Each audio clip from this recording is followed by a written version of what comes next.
Okay, so it is time to talk about the defeat yesterday. Apologies for the review coming a little bit later, as you can expect with this time of year, quite busy. But I wanted to get my thoughts out on the game. It's going to be a little bit shorter because the problem is with this game is that I could have literally re-uploaded my thoughts on West Ham and Bournemouth, and I think I would have given a pretty good summary of the game yesterday. It very much felt like deja vu, Groundhog Day again at Stamford Bridge. The same game played out, the same story to read, because it was Chelsea once again coming up against a team who you'd expect them to beat. They come to the Bridge, they frustrate the team. Chelsea lack ideas, lack creativity.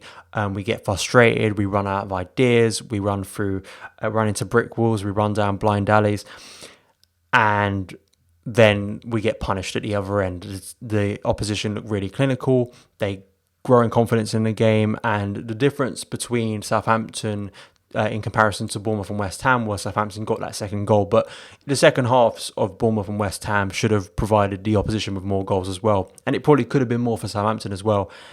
It's just really mind-numbing and soul-destroying, especially coming off the back of such a positive performance and result at Spurs, a monumental result, which it still is for the season, I think, and for the confidence and belief against bigger sides who we come up against in big games. But this is the bulk of the season. These are the games. These are your bread and butter. This is what gets you to the top of the league, or, for our case, this season gets us into Champions League football. We can put all the caveats and sort of make it of it, which it is. I'm going to stay to this, which was, Frank Lampard, he's only in his second year of management. We've got young players in the squad who some of whom were playing Championship football last year, who were developing, who were going to be inconsistent. We didn't have a transfer window and we lost our best player in Eden Hazard. Eden would have probably got us out of some of these problems, as we saw him do time and time again in blue, but we don't have him, so we need to find solutions. Frank Lampard, I'm sure, is looking for those solutions in January. That's going to be very intriguing when we get to that window, who Frank potentially targets and brings in. I still maintain that I don't think Chelsea should rush into anything. If it is the player we can get, then bring him in. But it is clear this team needs something, because we are flagging a bit. Whether it's some of the players who haven't played as much football, or just the same old Chelsea winter curse as we've seen in recent years, rear its head again. I think that's the difficulty. We move on to Arsenal on Sunday, and that game very much to me could be another prosperous day for Chelsea. You feel like Arsenal under Arteta are going to attack Chelsea, which could probably help us because it's going to create space for our attackers. And we saw against Spurs how that benefited us. And it's always good and quite easy, I think, to get yourself up for those big games. We know what we're going to be up against.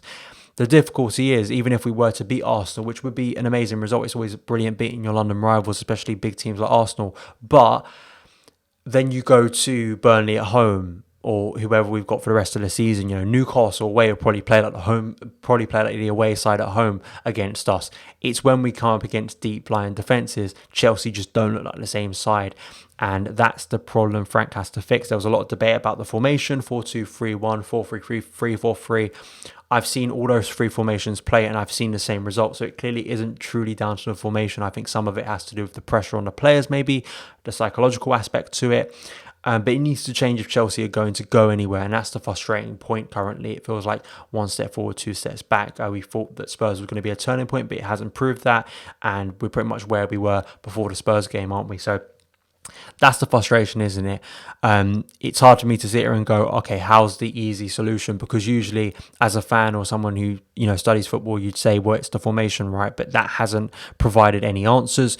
At this time of the year as well, you need to rotate players. Just playing the same 11 over and over again, I think would have provided problems. And I've seen some of those players before play in these games and struggled. So I think it is something deeper with mentality of how is Frank Lampard his biggest problem and his biggest struggle of this season. This season has been defined by a lot of positives, some really good away performances that have made us so proud to watch the team and made us really happy. Ajax, Wolves was another great one early in the season. Some other ones on top of that, and of course Spurs to round it all off. But this is also a season quickly being defined by Chelsea's really poor home form, which has never been something Chelsea have been known for.